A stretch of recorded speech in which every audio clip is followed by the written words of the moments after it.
अर्धकुंभ, कुंभ, महाकुंभ जब भी आते हैं तब मीडिया में महीना डेढ़ महीना साधु सन्यासियों की बड़ी चर्चा होती है।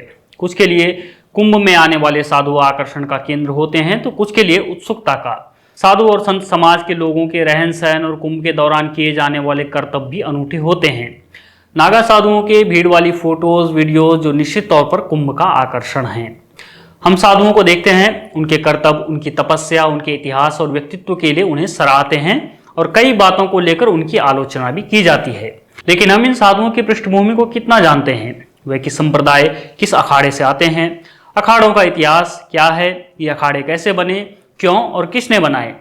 आज इस वीडियो में बात होगी इसी के आसपास। नमस्कार, मेरा नाम है जयेश और आप देख रहे हैं द पैम्फलेट। अखाड़ा भारतीय शब्द है और परंपरागत रूप से इसका प्रयोग उस जगह के लिए होता आया है जहां योद्धा तैयार किए जाते हैं। आज के दौर में अखाड़े को पहलवानी और कुश्ती से भी जोड़कर देखा जाता है, लेकिन यहाँ आज हम अस्त्रधारी और शास्त्रधारी साधु सन्यासियों की बात कर रहे हैं। हिंदू धर्म के साधु संतों का सर्वोच्च संगठन अखिल भारतीय अखाड़ा परिषद है, जो मात्र 13 अखाड़ों को मान्यता देता है। हालांकि इस समय 13 से भी अधिक अखाड़े मौजूद हैं और जिन्हें मान्यता नहीं दी गई है वो भी कुंभ में किसी दूसरे अखाड़े के ध्वज तले भाग लेते रहते हैं। इसका हालिया उदाहरण किन्नर अखाड़ा है, जो साल 2015 में बना था। किन्नर अखाड़े को अब तक अखिल भारतीय अखाड़ा परिषद ने मान्यता नहीं दी है, लेकिन साल 2019 के अर्ध कुंभ में किन्नर अखाड़ा जूना अखाड़े के बैनर तले प्रयागराज में शामिल हुआ था। बहरहाल अखिल भारतीय अखाड़ा परिषद जिन 13 अखाड़ों को मान्यता देता है उन्हें 3 भागों में देखा जा सकता है। पहला, शैव संप्रदाय के 7 अखाड़े। इनमें है निरंजनी अखाड़ा, जूना अखाड़ा, महानिर्वाणी अखाड़ा, अटल अखाड़ा, आवाहन अखाड़ा, आनंद अखाड़ा, अग्नि अखाड़ा। शैव संप्रदाय के अलावा 3 वैष्णव अखाड़े जिनके नाम है दिगंबर अखाड़ा, निर्मोही अखाड़ा, निर्वाणी अखाड़ा। यह हुए 10 और बाकी 3 उदासीन संप्रदाय के अखाड़े हैं। उदासीन पंचायती बड़ा अखाड़ा, उदासीन नया अखाड़ा, निर्मल पंचायती अखाड़ा। इनमें शैव परंपरा के लगभग सभी अखाड़ों की स्थापना आदि गुरु शंकराचार्य की प्रेरणा स्वरूप हुई है और इसमें से अधिकांश उनके 10 नामी संप्रदाय के अंतर्गत आते हैं। आइए अब 10 नामी संप्रदाय को समझने का एक प्रयास करते हैं। आदि गुरु शंकराचार्य के 4 प्रमुख शिष्य थे और उन चारों के कुल मिलाकर 10 शिष्य हुए। इन 10 के नाम से सन्यासियों की 10 पद्धतियां विकसित हुई और ये पद्धतियां कहलाई गई 10 नामी या 10 संघ। ये 10 संघ या पद्धतियां बाद में शैव परंपरा के अखाड़ों के बनने का आधार बने। जिन 10 शाखाओं की हम बात कर रहे हैं वो गिरि, पर्वत, सागर, पुरी, भारती, सरस्वती, वन, अरण्य, तीर्थ और आश्रम के नाम से प्रचलित हैं।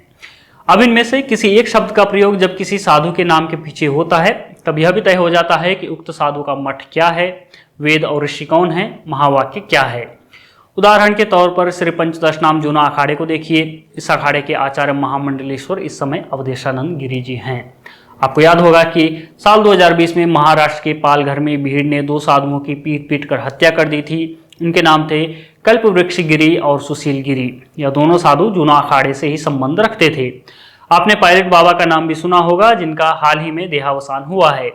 यह तो इनका लोकप्रिय नाम था, लेकिन सन्यास की दीक्षा लेने के बाद उनका नाम महायोगी कपिल अद्वैत सामनाथ गिरी रख दिया गया था। पायलट बाबा जूना अखाड़े के महामंडलेश्वर थे। इन सभी के नाम के अंत में गिरि शब्द का प्रयोग हुआ है, जो 10 नामी शाखा में से ही एक है।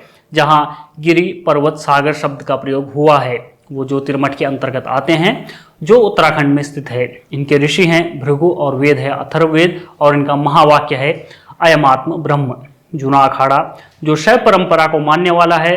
शैव परंपरा जो मानती है कि ईश्वर सत्य है, जगत मिथ्या है, जीवात्मा ब्रह्म से भिन्न नहीं है और मोक्ष प्राप्त करके ब्रह्म ही में रूपांतरित हो जाता है। उस अवस्था में दोनों में कोई भेद नहीं रह जाता। इसी शैव परंपरा से ही नागा साधु निकलते हैं। इसमें भी जूना अखाड़ा नागा साधु और अन्य सन्यासियों को मिलाकर सबसे बड़ा अखाड़ा है। इसमें महिला सन्यासी भी शामिल हैं। कुंभ के समय इस अखाड़े के नागा साधुओं का विहंगम दृश्य हमें शाही स्नान के दौरान देखने को मिलता है। वो नागा साधु जिनके शरीर राख से पटे होते हैं, शमशान की भस्म से 3 धारियों का तिलक, गले में 54 या 108 रुद्राक्षों की माला, दाढ़ी बाल या तो कंधे और पीठ तक पहुंच रहे हैं या फिर सिर तक जटाओं के समान बंधे हुए हैं।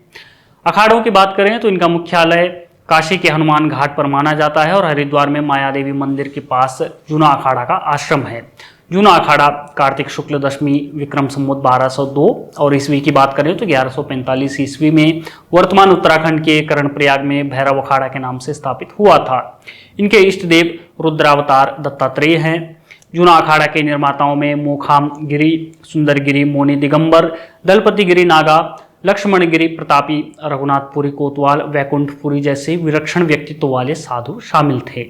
कालांतर में इन 10 नामी साधु संतों के योगदान को लेकर भारतीय इतिहासकार सर जदुनाथ सरकार अपनी किताब अ हिस्ट्री ऑफ 10 नामी नागा सन्यासी इसमें लिखते हैं कि 10 नामी सन्यासियों ने अस्त्र और शास्त्र, तलवार और धर्म ग्रंथ का दोहरा आदर्श अपने सामने रखा है।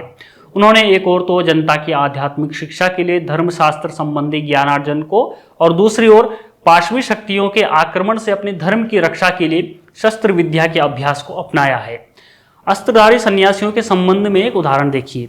1664 की बात है जब औरंगजेब और 10 नामी साधुओं के बीच काशी को लेकर एक युद्ध हुआ था। सूर्योदय से लेकर सूर्यास्त तक यह युद्ध चला और 10 नामी नागा साधुओं ने औरंगजेब की सेना को हराकर काशी की गद्दी की प्रतिष्ठा बचा ली। सर जदुनाथ सरकार की किताब में यह जिक्र मिलता है। जदुनाथ सरकार अखाड़ों के नागा साधुओं को योद्धा सन्यासी बताते हैं। वे शंकराचार्य को लेकर भी कहते हैं कि शंकर और उनके शिष्यों ने वैदिक युग अथवा उसके पहले से भारत में असंगठित तथा छिटके पड़ी व्यक्तियों के रूप में चले आने वाले साधुओं को एक केंद्रिक शक्ति के नियमित नियंत्रण और अनुशासन में रख दिया। आज जब हम कुंभ में करोड़ों साधुओं को एक साथ देखते हैं तो शंकराचार्य और उनके शिष्यों का योगदान, अखाड़ों का अनुशासन, अपने इष्ट के प्रति उनकी आस्था और हिंदू धर्म की एकता स्पष्ट रूप से दिखाई पड़ती है।